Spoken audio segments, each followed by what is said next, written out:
السلام عليكم ومرحبا بكم ان شاء الله تلقاكم لا فيديو تاع اليوم بصحة وعافية. ما زلنا مكملين مع وصفات رمضان، نهار مع حاجة مالحة نهار حاجة حلوة، باش نوفقوا بين الجزئين او بين الفئتين اللي تحب الحلو واللي تحب المالح. اليوم جبت لكم خبز الباي ولا كان اللي يقولوا خبز التونس. يا ودي وش نحكي لكم، مشمخ حتى للقلب، معسل وبنين خفيف. يا ودي وش نقول لك تبعي برك. نقولوا بسم الله ونبداو في الوصفة.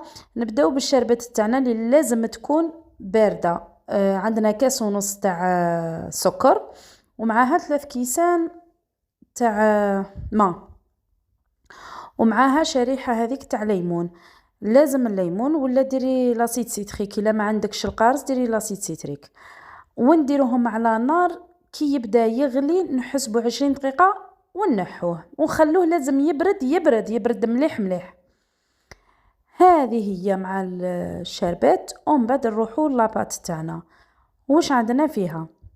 نخدمو بالكيل. شوفوا انني معبره كامل بهذا الكاس، يرفد 250 مليلتر. درنا كيلة تاع بيض. الكيلة هذه رفدت لي 4 حبات بيض ورشة تاع ملح. راني كامل معبرتهم هذوك برك، كيما كفاونيش الكيسان درت فيهم. عندنا نص كيلة تاع سكر.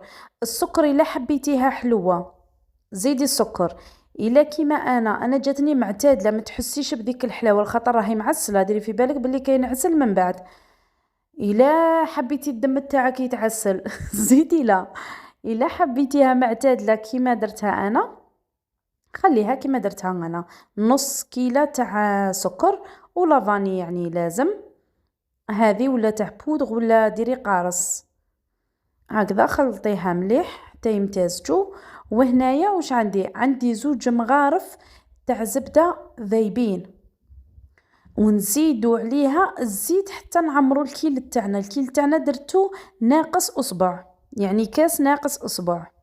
قلت لكم انا عبرت كامل بهذا الكاس هكذا، وراهي مقادير مضبوطة. هكذا كاس ناقص اصبع تاع ليدام تاع دهون.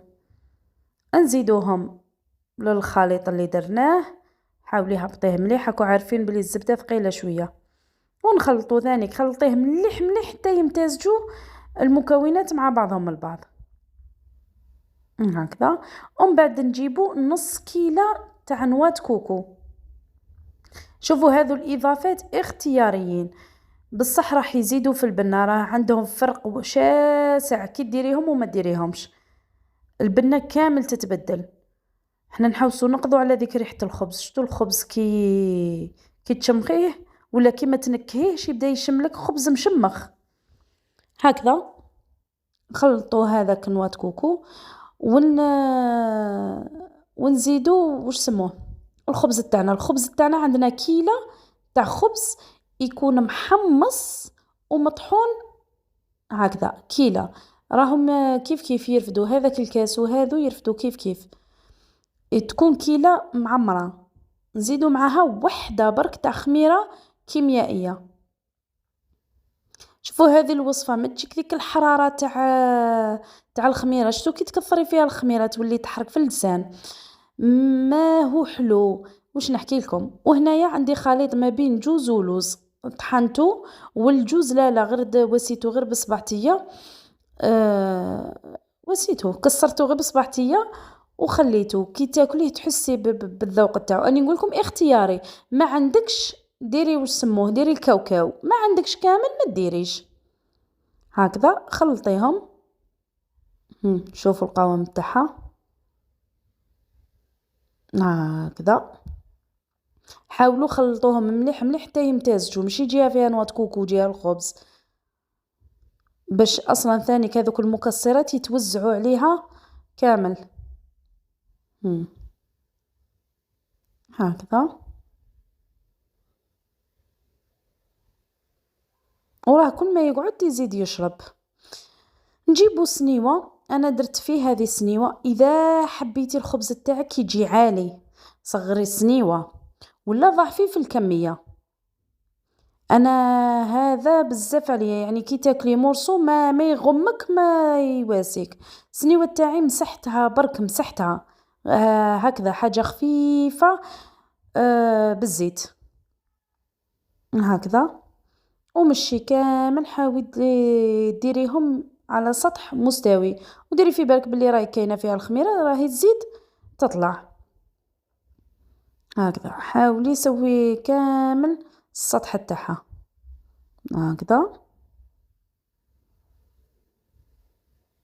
هكذا. هذه هي. المهم بعد ندخلوها الطيب من التحت، ومن بعد تشعلي لها من الفوق باه تدي اللون. مور ما تخرجيها وهي سخونه جيبي ديك الشربات تاعك تكون بارده، كي نقول لك بارده بارده بارده تماما. ها شوف راني نوريكم طايبه وتحسيها في الشفشه ماهيش لا معجنه لا والو. نشدو كوردون ونبيكوها كامل ولا بفرشيطه ولا بحبيتي باش نعاونوها يدخل كامل ديك الحسيله الداخل، وهو يفوت يعني اصلا راهي مهشهشه.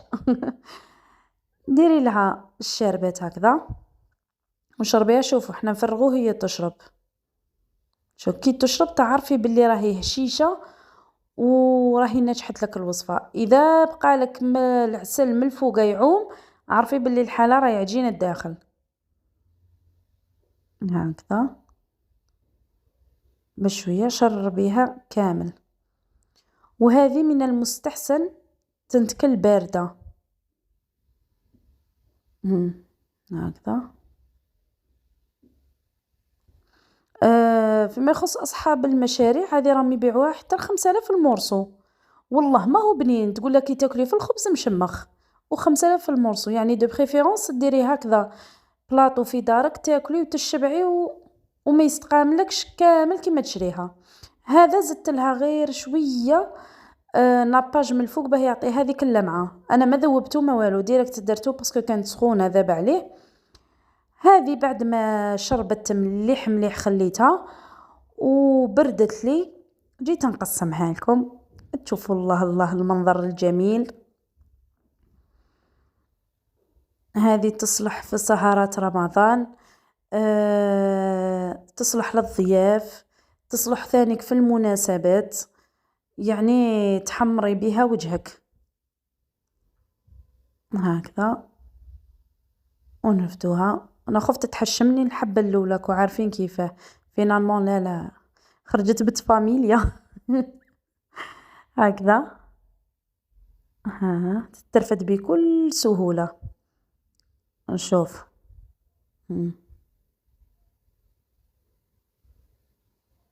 هاي ناجحه، وصفه ناجحه 1000000%. وزيد عليها بنينه بنينه بنينه واش نحكي لكم. وهذاك الجوز واللوز راه عنده مكانته ما نكذبش عليكم، يعني الدور تاعو باين. شوف شاربه كيما يلزم الحال. شوف فاجات وراه فيه هذوك الفراغات تبان باللي هشيشه، يعني ما راهي معجنه ما والو وبنينه. انا شديت نذوق لكم قريب كملت السنيوه. المهم ان شاء الله تكون عجبتكم الوصفه تاع اليوم ونتمنى تجربوها، يعني والله ما راح تندمي اذا سيتي هذه الوصفه بهذه الطريقه. المهم نتمنى عجبتكم الوصفه تاع اليوم، وما تنساونيش اللي وصلت حتى لهنا دلي جيم ودلي ابوني، هذا فضلا منها وليس امرا، يعني باش الكونت تاعنا او القناه تاعنا توصل لاكبر عدد من الناس، وبطبيعه الحال تشجعوني باش دائما نمد لكم اكثر واكثر واكثر. استنونا راهم جايين وصفات هبال تاع الدنيا. سلام.